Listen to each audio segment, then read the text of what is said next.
So I want to show you just a few 30s pieces. I had some difficulties because, as I mentioned in my previous video, 1930s often didn't have really good ways to get the garment on. In some cases, no openings at all. And I kind of had some trouble finding dress forms small enough to fit. So I'm going to show you a few on the forms, and then we're going to look at several on the tables.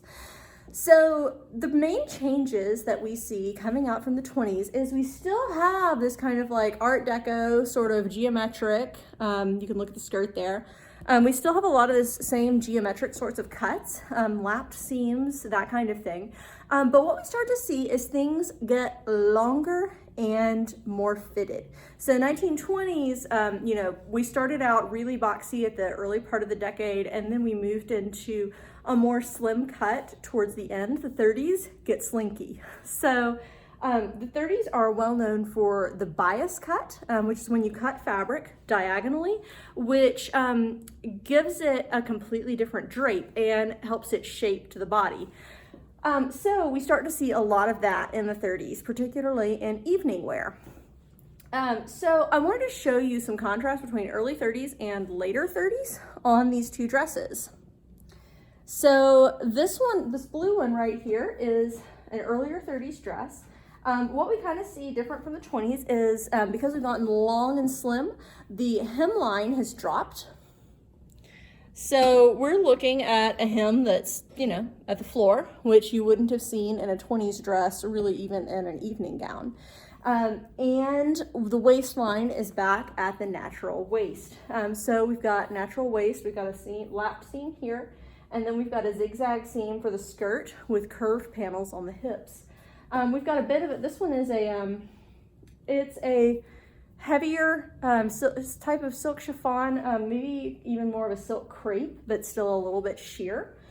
We've got a little decorative piece right here. This is a little tight on the form, as you can see. So we've got a little decorative sort of bib, and then a sort of a faux jacket.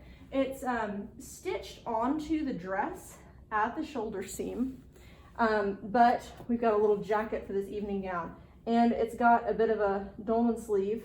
It has some very aged elastic in here, not sure if it's original or not, and it has belt carriers here, short little jacket in the back here. I don't think this was always stitched on. The way this is looking, I think this may have been tacked on later, not exactly certain. But there are no openings to this dress, and it just had to go on over the dress form. Now this dress kind of shows the difference. Towards the end of the 30s, we're starting to see some of this sort of ruching effect, which was really, really popular in the 40s. This dress, by the way, was not cut down to the belly button. I think the actual neck opening ended right about here, but the dress is torn. This dress is rayon. Rayon became very, very popular in the 40s. It was invented in the 1890s, and we see it throughout the early 20th century, but the 40s is kind of rayon's heyday. And that's what this dress is made of. You'll notice this dress also has a side zipper. So this one zips. Earlier 30s, we'll still see a lot of snaps. Later, towards the end of the decade, we're seeing more zippers. You'll also notice a lot of shoulder structure here, and I will take this dress and show you some of how it's constructed. We've also got some decorative stitching right here, forming tucks that sort of help shape to the body. The skirt is bias cut. I don't know if you can see how much that's stretching when I pull it, because it is cut on the bias. And we've got multiple darts coming up here for shaping. We've got 3 on each side. Now, another big identifying characteristic here is this big, serious shoulder. So the 30s had a lot of sleeve influence. So we're going to see a little bit of that here, but sleeves were big in the 30s. And basically these ruffly types of capes and this type of sleeve that you see earlier in the decade kind of turns into a more structured sleeve towards the end, which then turns into the big structured shoulder pads of the 40s. So this is actually constructed of cotton, as you can see. I'm going to pull this a little closer. This is a piece of very coarse cotton. This could be feed sack or flour sack material, which I'll explain further in just a minute. It feels like it is stuffed with cotton batting, and it's stitched to the arm side or the armhole here and provides some support for this sleeve. So we're going to continue seeing this into the 40s, but with the addition of a thick shoulder pad, which I will also show you. Back of the dress, not really too much going on. Again, we're still dealing with a side zipper, much more aesthetically pleasing than a back zipper, but oh my gosh, guys, it is a nightmare to get in and out of. We're gonna go over to the table and take a look at some others. So here are some 30s pieces here that I wanted to show you, and I kind of arranged them chronologically with the exception of this little girl's dress. So first, what you'll see here, this is made of cotton lawn. We've got a beautiful floral print, and this has very much this cape kind of situation that is a carryover from the 20s. And so you'll see this more in the early 30s. This tie here is also pretty characteristic. And if we get in really close, do you guys see that picot edge that we had before in the 20s?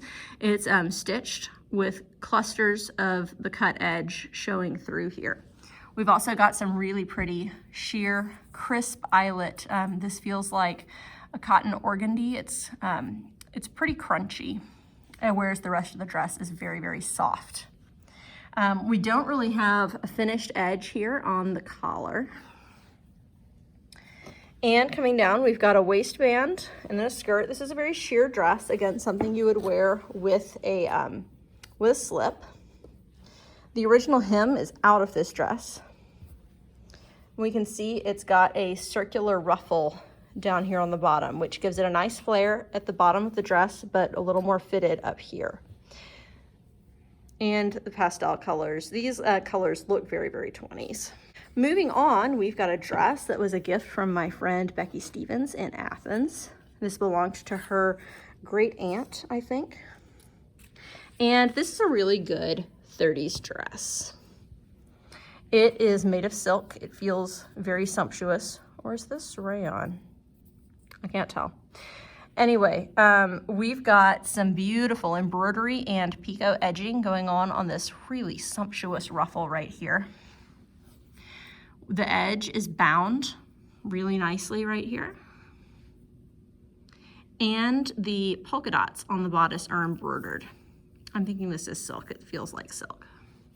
Now, this one is kind of fun because it's got its own little built-in camisole here, which I'm shaking loose. The camisole very much feels like rayon. And so that provides a little bit of coverage from the sheer outer layer. It got a little bit of damage here. It looks like either a sweat stain or some water damage. We've got a lovely rhinestone buckle. Again, really, really characteristic of the 30s. You'll see some of them in the 20s as well, but very, very popular in the 30s. We got this gorgeous mint green skirt, which comes down and it's shaped, you'll notice, it's shaped with these long tucks here that release to give it a little bounce at the bottom. Again, a longer skirt than what we would see for the 20s, and the waist is at the natural waist. So here we're still seeing the snaps forming the closure. And then the last one that I wanted to show you is this one right here. It's got a flared bias cut skirt with piped tucks to give it a little body down here at the bottom, as well as some visual interest. This one feels like it's made of rayon. You'll see it's a kind of an unbalanced plain weave. So I think we would call this one probably a rayon. It's probably most similar to like a rayon file. It's what we call cold rayon. It's called that by a lot of vintage dealers. And this fabric is interesting because unlike a lot of modern rayon garments, when you feel it, it always feels a little bit cold. We've got some lovely metallic buttons, which are repeated here on this placket. And we've got the same bit of sleeve shaping here, very similar to what we saw in the last one. And let's take a look. This one is commercially made. It has a tag. So this one doesn't have padding like the last dress did, but the fabric is faced and layered enough to give it quite a good little bit of structure in the sleeve, which you can see. We've also got some belt carriers for a belt that is no longer with us.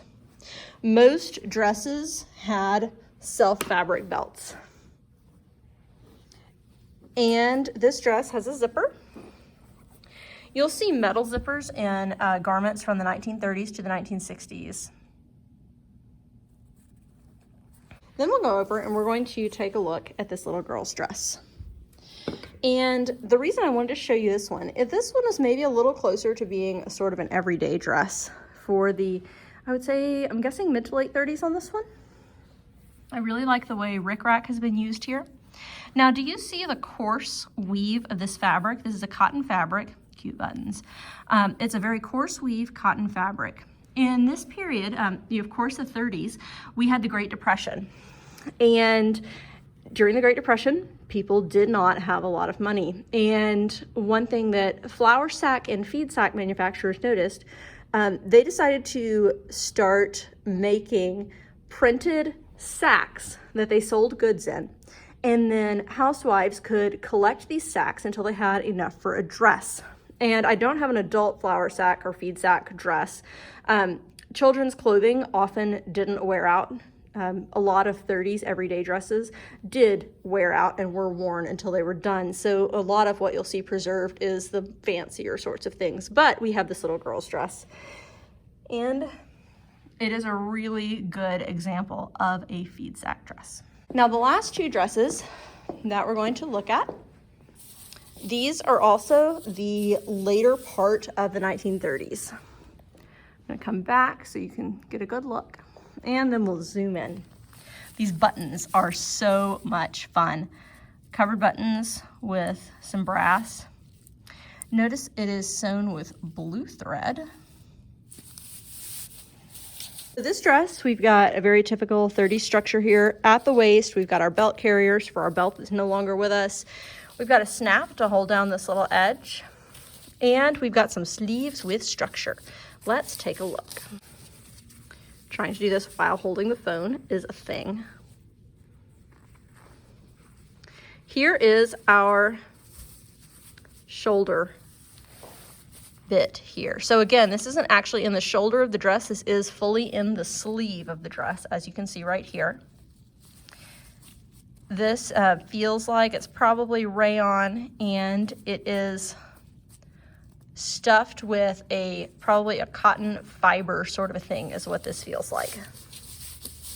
So this one has a little bit of an opening. You see these buttons are decorative, and it actually only opens this far. And on the rest of the way, it opens on the side, again, using snaps. This dress starts to pick up a little bit more of what we're going to see in the 40s with this peplum here. Peplums were extremely popular in the late 30s, early 40s. I've got a lot of sewing patterns that have these. This has a corded design right here. It's sort of quilted with pieces of cotton cording in here. And the cording is repeated in the collar. Now, one thing you'll notice, this is a pretty dramatic collar. It looks like the 70s, you might say. Well, you'd be exactly right. The 1970s took a lot from the 1930s. So you'll see that in kind of the flutter sleeve sort of effect, and you'll also see it in the big dramatic collars. This has self-fabric covered buttons. The button loops are also made of self-fabric. This is a synthetic taffeta. Not sure of the fiber content. I picked it up at an estate auction back home in Tullahoma, Tennessee. The cording is here repeated in the skirt. We've got a bit of a long skirt here. One thing you'll notice, which you don't see as much in modern garments, is that this is pieced. So if you look at this skirt, either the fabric was not wide enough or they were trying to save fabric and they've pieced in a bit of fabric here. So this was it could be a construction measure or a cost saving measure. The lining is a little different color here. And you can see it's got some interfacing. Looks quite a bit like cheesecloth right here. Very similar to what ties are interfaced with. So these are the dresses that I wanted to show you for the 30s. Thanks for joining me.